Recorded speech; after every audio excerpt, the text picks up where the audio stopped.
All right, you guys, let's talk a little bit about the Crimean War. This was a war that really started to show the problems of the Concert of Europe and the Holy Alliance and its failings. And so you're going to start to see those alliances begin to crumble under kind of the stress of maintaining conservatism and holding its people in check. And when an actual international conflict starts to emerge, you see those weaknesses. So the Crimean War, while not a very long war, was pretty devastating for Europe and the participants in this war.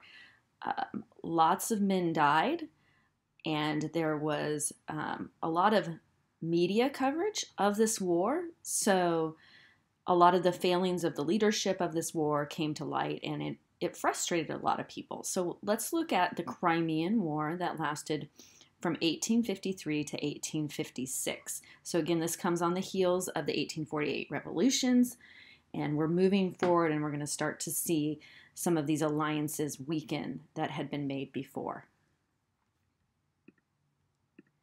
So who started this war? It's kind of an interesting thing, but over on the right-hand side, you're going to see a map. And you're going to see, let me try to circle it, that there's a peninsula right here called Crimea.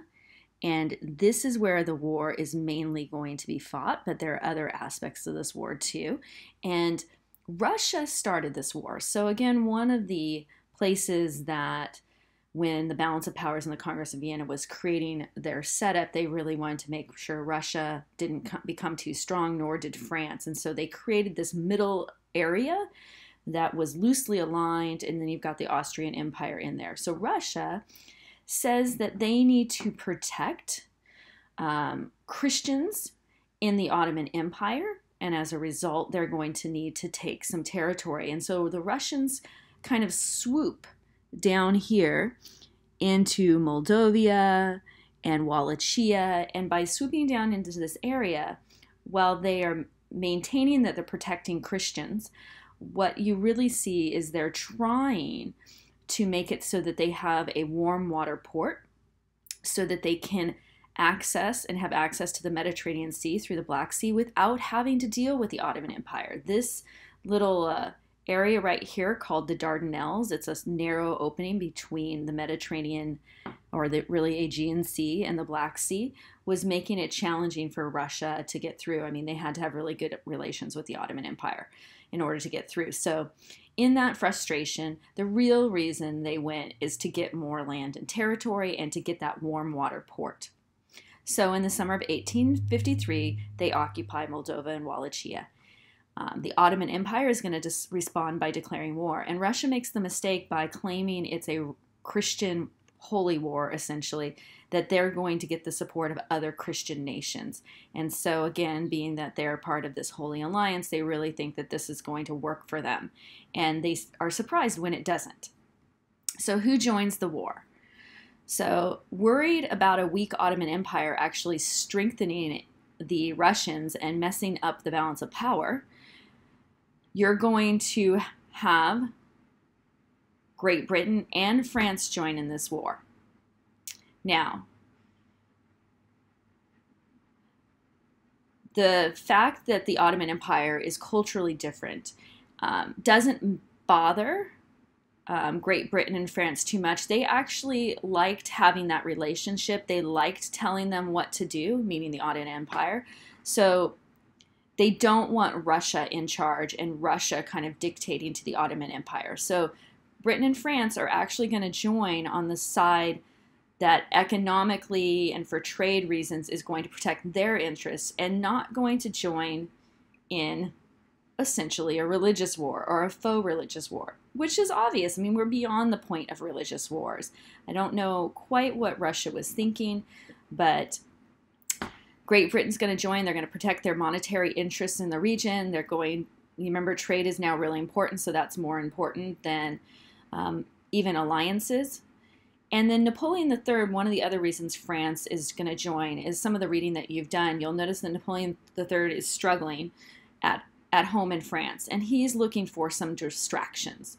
And so he's going to see this outside war as a way to bolster his support and power in Europe. And also, he loves the idea of possibly setting up an empire like his uncle had. So, again, he is looking for some opportunities to make himself better politically within his own country, increase trade, and also maybe strengthen his France's ability abroad to dominate. So again, this war starts. It's going to mainly be fought in what's called Crimea. Some major battles happen in Sevastopol and Balaklava. I'm sure that's pronounced incorrectly, but we're going with it. All right, so who wins? In general, what you need to know is this war was fought very poorly. You start to have the elements of modern warfare with the tactics of Middle Ages. And so when those come together, this is where you're going to start to see mass casualties that you wouldn't have seen before. So a lot of people go to war, and this is true of the British and the French, because it was seen as glorious. So you had soldiers sign up, volunteer. A lot of these soldiers were nobility or kind of from wealthier families who had been trained in this art of warfare. And then they're going to get here, and war is going to look a little bit more like what we're going to see in World War I, which is just bloody. So you have these cavalries on horses, beautiful horses with these swords, and they're fighting against cannons, and it just looks ridiculous. And a lot of people blame the old style strategies for the devastation and the amount of death. And you're going to see political cartoons during this time period, as you see on this slide, that are really criticizing the lack of support for the soldiers, the lack of resources, the frustration for why they're fighting this war in the first place, why are they even involved. Again, this idea that people went over there and they even brought their wives sometimes in order to cook for them. It was just not a true understanding of kind of what modern warfare, what warfare was becoming. So the right-hand picture on this slide, I just want to point out, is an actual picture. So photography, this is the first war where you're going to have war correspondents embedded with troops, and you're going to have actual photographs taken because the technology is there for photography. So yes, Crimean War, you will see some photos. So that's what you see on the bottom right-hand side. 1855, Sevastopol is one of the great French and British wins. So I just went to look up again what was the death total for the Crimean War. And you had about 500,000 soldiers on the Russian side who were killed, and about 230 on what we would call the Allies, which would have been the British and the French. And you even had some Piedmontese from Italy. And so a lot involved there. What was interesting, and we talk about, I mentioned Florence Nightingale on this slide, is that majority, and I'm not just talking about a little majority, the vast majority of people died from disease in this war. So, for instance, of the 500,000 Russians who died, about 270,000 of them died from disease. So one of the big issues that they had is, as more soldiers are getting injured, is that the ability to take care of these soldiers with the scientific advances in medicine that they had, or the lack thereof, made it so that a lot of people who may have lived today from these types of battle wounds, or even lived maybe 30 years 30 years later from this time period, like the late 1800s, didn't live because of the lack of understanding of germs. So you're going to see, as we move into the social stuff that was going on in Europe in the late 1800s, we're going to start to see some movement in medicine and understanding germ theory. And Florence Nightingale is going to be kind of the start of that. She is actually working as a nurse in the Crimean War, and she starts to notice that maybe you should sanitize things and maybe you should wash things before you go from one patient to the next. And that's going to save a lot of people, but her work doesn't save a lot of people actually in the Crimean War. It's what she learns from the war that she takes back to England and starts to use in the hospitals there. All right, so one of the most famous things that came out of the Crimean War was a poem by Alfred Lord Tennyson called Charge of the Light Brigade. And I'm just going to show it to you really quickly.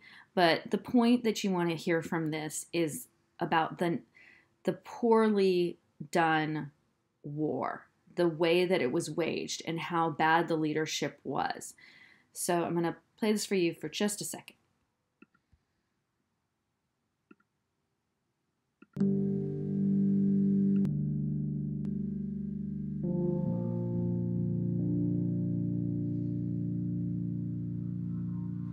Half a league, half a league, half a league onward.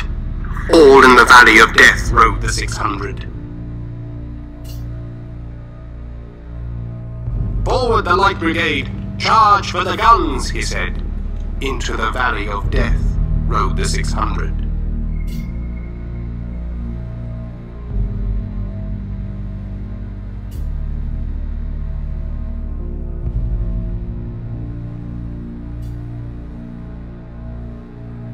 Forward the light brigade. Was there a man dismayed? Not though the soldier knew someone had blundered. Theirs not to make reply, theirs not to reason why, theirs but to do and die. Into the valley of death rode the 600.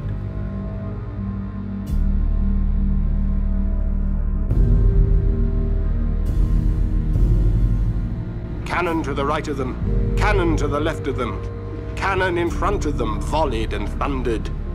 Stormed at with shot and shell, boldly they rode and well, into the jaws of death, into the mouth of hell, rode the 600.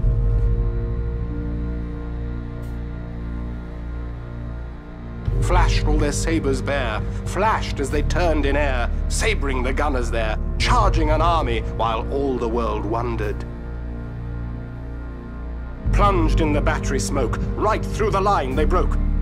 Cossack and Russian reeled from the sabre stroke, shattered and sundered.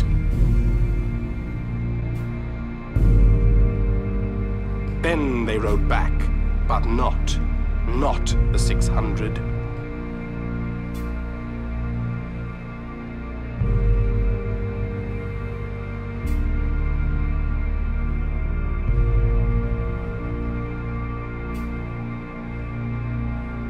Cannon to the right of them, cannon to the left of them, cannon behind them volleyed and thundered.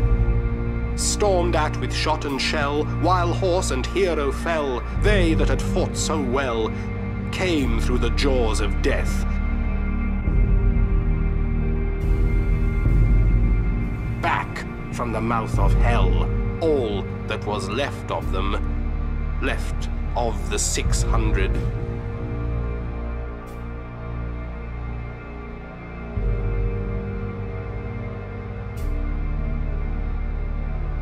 When can their glory fade? Oh, the wild charge they made. All the world wondered. Honor the charge they made. Honor the light brigade. Noble 600.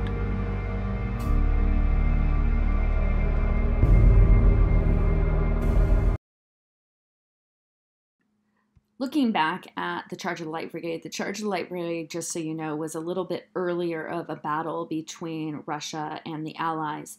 And the result of it was essentially a massacre of troops because of, there's all these arguments going over who made bad decisions. But essentially they sent a cavalry of about 600 men to attack the Russian troops. And the Russian troops were in a position where they could shoot cannons from the right and the left on a raised area into a valley, and then had the cavalry like rushing also at cannons. So they were being cannoned from three sides, and the result again was a loss for the Allies. It was a big Russian win, and it resulted in about 110 men being killed and another 160 dying 110 killed and 160 wounded. So you're talking about like 270 who were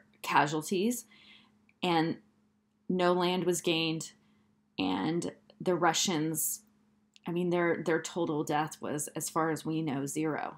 So very few, or if any, people died on the Russian side. So it was just a huge blunder, and it was embarrassing. And it got back to England that this had happened, and there was penalties for a lot of the leadership that had allowed it to happen. So the bigger issue is here, you have 3 years of war, there was a lot of fighting, but who really cares? The Allies would eventually win, Russia would have to return to its borders.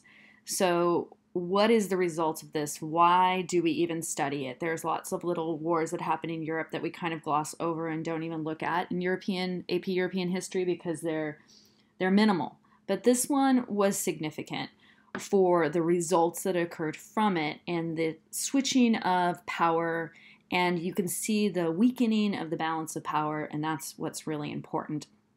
So looking at the long-term results, you're going to see that the Treaty of Paris in 1856 will require that Russia surrender the territory that it had attempted to take. The Black Sea is going to be proclaimed as neutral. This idea that somehow Christians need to be protected in the Ottoman Empire is going to go away, and there's going to be nobody who's responsible, no country who's responsible for protecting Christians in the Ottoman Empire. Austria forces Russia to leave Moldova and Wallachia. And so instead of Austria and Russia being on the same side, there is going to start to be that animosity. And so you're going to start to see alliances set up after this to look more like World War I alliances than what we saw before, which was like the idea that Austria and Russia and everything were getting along. The concert of Europe is going to be shown to be unstable, and we're going to see again the start of the alliance system that will set up World War I. The Ottoman Empire will be forced to make some reforms because France and Britain helped. So they're going to be giving more rights to non-Muslims. The military service, they'll have access to that, state employment, state schools. They're not supposed to torture any non-Muslims, and foreigners may own some property. What's important about this is that by the Ottoman Empire making that deal, they're actually solidifying their instability because they're upsetting their Muslim population majority. Some of the people within their country that are increasingly nationalistic want the Ottoman Empire to be only Muslim. And so you're going to see that nationalism rising and also calls for independence. Again, it's an empire, the Ottoman Empire. And so you're going to start to see a lot of smaller areas that the Ottoman Empire controlled wanting their independence. So again, things that this war did was it changed alliances. It made the Ottoman Empire more unstable. And it really started to show that the balance of powers was not working, and that actually nationalism was really starting to rise up. This is just one political cartoon. It talks about an evening party at Sevastopol.